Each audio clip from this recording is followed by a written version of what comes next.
For the past 2 weeks, I've been following the CDC recommendations about social distancing. I've been staying inside and avoiding contact with other people outside my family, but I was starting to go stir crazy.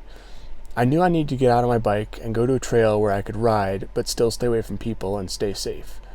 And I'm not talking about sessioning paved roads like I have been doing. I'm talking about good old single-track trails. Dry trails are a light at the end of the tunnel that is Flagstaff's mud season currently, so Sedona is the only place to go. I packed my bike and went to Sedona. I went to a trail called Chuck Wagon, thinking that it would be completely empty. At least, that's what I hoped.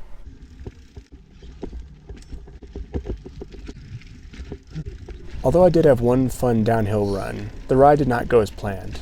I was dodging hikers left and right on Chuck Wagon, so I took a shortcut back to the road. I had to cross a creek once, but I misjudged the depth.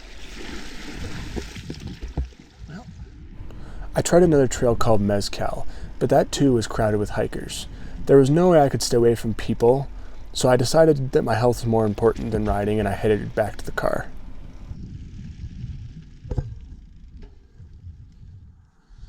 Alright, quick update. My brakes are acting up, my shifting is acting a little weird as well, so we're gonna have work tonight after the ride, but I think it should be good for now. So because I went through the creek yesterday, today I'm going to go through my chain, brakes, cassette, and derailleur and just give them a good clean and get rid of anything that could be causing problems. First things first, I took the wheels off the bike. Now the rotors were easy to clean and I could really get at the calipers and brake pads to check them.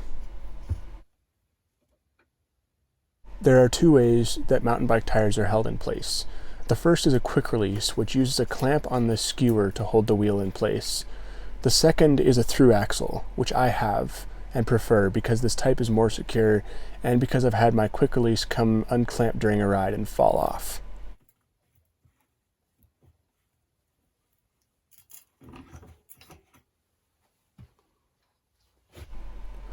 Whenever I'm working on my bike's frame, I put the frame in a stand.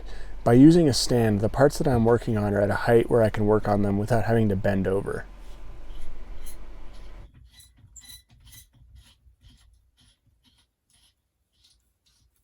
When I check the brake pads, I'm looking for two things.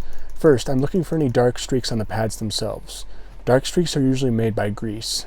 Any type of grease on the brake pads can have the same effect as the oils from your skin. Your brake pads will squeak a lot when you try to use them. I'm also looking to see how much wear there is on the pads. Since I got this bike used, I'm probably going to have to get new brake pads at the beginning of the summer season. I figured out why my shifting was so weird yesterday. It looks like after I went through the river, I must have gotten in some kind of sand, because on the derailleur itself, I can see little bits of dirt and just grains of sand floating around in there, which means I need to give this thing a pretty good cleaning to get all that stuff out of there. So I'm gonna get a brush and clean it up a little bit. To clean the derailleur, I use soapy water in a spray bottle and then a paper towel to get the worst of the dirt off. Sometime in the future, I'm going to take the two gears out and give them a good cleaning to get all the dried grease and dust off of them.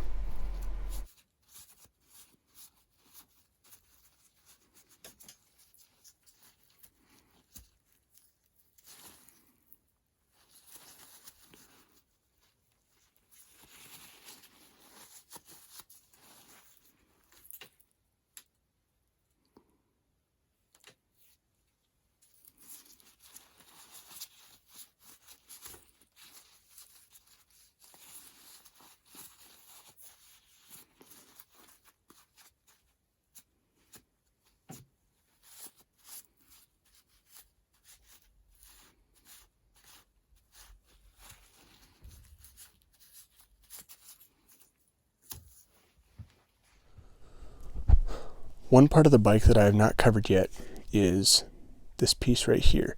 It's called the derailleur hanger. It connects the derailleur to the bike, and it is designed on all bikes as a fail-safe. Because it's made of metal, it folds really easily if impacted. So if you hit your derailleur on a rock, that part will bend, but your derailleur, which is considerably more expensive, will not bend.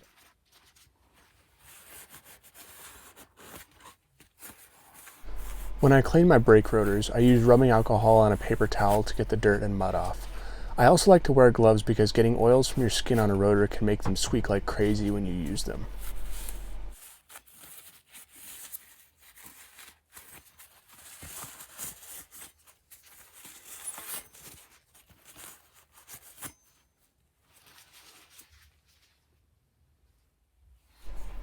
The last item on today's to-do list is to clean out the cassette. I like to take a pipe cleaner, like the ones you use for craft projects, and run it between each gear to get all the dirt out.